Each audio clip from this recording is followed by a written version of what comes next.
Hi guys, welcome back to my channel Madhu kitchen and vlogs. మన ఛానల్ని కొత్తగా చూసే వాళ్ళైతే ఈ ఛానల్ని సబ్స్క్రైబ్ చేసుకోండి. పక్కనే ఉన్న గంట సింబల్ యాక్టివేట్ చేసుకోండి. నేను ఏ వీడియో అప్లోడ్ చేసినా వెంటనే మీకు నోటిఫికేషన్ వచ్చేస్తుంది. ఈరోజు మన ఛానల్లో వీడియో ఏమిటంటే బీట్రూట్ కట్లెట్ అండి.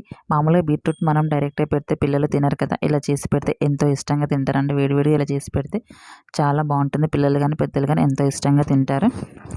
బీట్రూట్స్ని తీసుకొని దాన్ని కొబ్బరిపీటతో తురుముకొని పక్కన పెట్టేసుకోవాలి.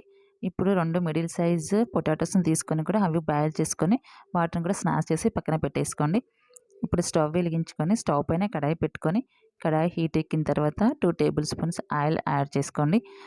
ఆయిల్ కూడా కొంచెం హీట్ ఎక్కిన తర్వాత కొంచెం జీలకర్ర, సన్నగా తరిమి పెట్టుకున్న ఆనియన్స్ని, సన్నగా తరిమి పెట్టుకున్న పచ్చిమిర్చిని, కొంచెం కరివేపాకుని కూడా యాడ్ చేసుకోండి. ఇదంతా బాగా నూనెలో ఫ్రై అయ్యేంత వరకు కొంచెం ఫ్రై చేసుకోండి. అది ఫ్రై అయిన తర్వాత మనం ముందే ప్రిపేర్ చేసుకున్నాం కదా బీట్రూట్ తురుమును కూడా అందులో యాడ్ చేసుకోవాలి. యాడ్ చేసుకుని అది బాగా కలిసే వరకు కలుపుకోండి. ఆ మిశ్రమం అంతా బాగా కలిసే వరకు కలుపుకొని మూత పెట్టేసుకొని ఒక 5 to 6 మినిట్స్ని మనం దాన్ని కుక్ చేసుకోవాలి. 5 to 6 మినిట్స్ అయిపోయిన తర్వాత మూత తీసేసుకొని మళ్ళీ ఒకసారి అదంతా బాగా కలిసే వరకు కలుపుకోండి. ఇప్పుడు మనం ముందే ప్రిపేర్ చేసి పెట్టుకున్నాం కదా ఆలుగడ్డ మిశ్రమాన్ని కూడా అందులో యాడ్ చేసుకోవాలి. ఇప్పుడు కొంచెం ధనియాల పౌడర్, టేస్టీకి సరిపడా కారం, టేస్టీకి సరిపడా సాల్ట్, కొంచెం కొత్తిమీర తురుమును కూడా యాడ్ చేసుకుని అంతా కలిసే వరకు బాగా కలుపుకోవాలి. ఆ మిశ్రమం అంతా బాగా కలిసే వరకు కలుపుకోండి. చూసారు కదా, అలా కలిసే వరకు కలుపుకొని మళ్ళీ మూత పెట్టేసుకొని ఒక 2-3 మినిట్స్ని మళ్ళీ మనం దాన్ని కుక్ చేసుకోవాలి.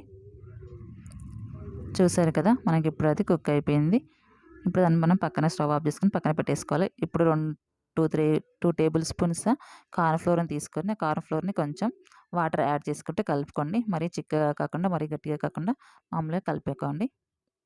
చూసారు కదా, మనకి ఇప్పుడు ఆ మిశ్రమం అనేది చల్లారిపోయింది కదా, దాన్ని మనం బాగా కలుపుకోవాలి. ఒకసారి అంతా కలుపుకున్న తర్వాత మనం అంటే కట్లెట్ లాగా చిన్నగా ఉండల్లాగా మనం దాన్ని ఒత్తుకోవాలి.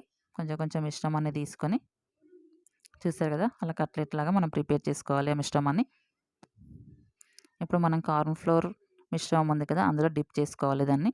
ఆ కట్లెట్ని డిప్ చేసుకున్న తర్వాత బ్రెడ్ గ్రామ్స్లో దాన్ని మళ్ళీ మనం డిప్ చేసుకోవాలి. బ్రెడ్ గ్రామ్స్ అంతా దానిపైన వేసేసుకోండి. బ్రెడ్ గ్రామ్స్ అయితే నేను ఇంట్లోనే రెడీ చేసుకున్నానండి. మీకు కావాలంటే సూపర్ మార్కెట్లలో కూడా మీకు దొరుకుతుంది. మీకు ఎన్ని కావాలంటే అన్ని అలాగే ప్రిపేర్ చేసుకోండి. కొంచెం మిశ్రమాన్ని తీసుకొని అది కట్లెట్ లాగా ఒత్తుకొని అది కార్న్ఫ్లోర్ మిశ్రమంలో డిప్ చేసుకొని మళ్ళీ బ్రెడ్ గ్రామ్స్లో డిప్ చేసేసుకోండి. అదంతా బ్రెడ్ గ్రామ్స్ అంతా దానిపైన అప్లై చేసేసుకోండి. మీకు ఎన్ని కావాలంటే అంతే అన్నీ అలాగే రెడీ చేసేసుకొని పక్కన ప్లేట్లోకి తీసేసుకోండి అవన్నిటిని. ఇప్పుడు స్టవ్ వెలిగించుకొని స్టవ్ పైన కడాయి పెట్టుకొని డీప్ ఫ్రైకి సరిపడా ఆయిల్ వేసేసుకోండి. ఆయిల్ హీట్ ఎక్కిన తర్వాత మనం ముందే ప్రిపేర్ చేసుకున్నాం కదా ఆ కట్లెట్స్ని అందులో వేసేసుకొని మనం కాల్చుకోవాలి. అవి చూసారు కదా, మనకు అవి 1 సైడ్ కాలిపోయాయి. ఇప్పుడు ఇంకో సైడ్ కూడా టర్న్ చేసుకొని 2 సైడ్ మనకు మంచి కలర్ వచ్చేంత వరకు వాటిని మనం ఆయిల్లో ఫ్రై చేసుకోవాలి. చూసారు కదా, మనకి ఇప్పుడు అవి కట్లెట్స్ అనేటివి బాగా కాలిపోయాయి కదా. ఇప్పుడు మనం అవి సర్వింగ్ ప్లేట్లోకి తీసేసుకుందాం. చూసారు కదా అండి, బీట్రూట్ కట్లెట్ మనకి ఇప్పుడు రెడీ అయిపోయింది.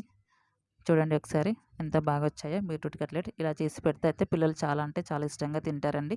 పిల్లలైనా పెద్దలైనా ఎవరో అయినా చాలా ఇష్టంగా తినొచ్చు. చాలా టేస్టీగా చాలా బాగుంటాయి. మీరు కూడా ఒకసారి ట్రై చేసి ఎలా వచ్చాయో కూడా నాకు కామెంట్లో కామెంట్ చేయండి. ఇంకా కొత్త రెసిపీస్ కోసం మన ఛానల్ని మాత్రం సబ్స్క్రైబ్ చేయడం మాత్రం మర్చిపోకండి. Please do subscribe.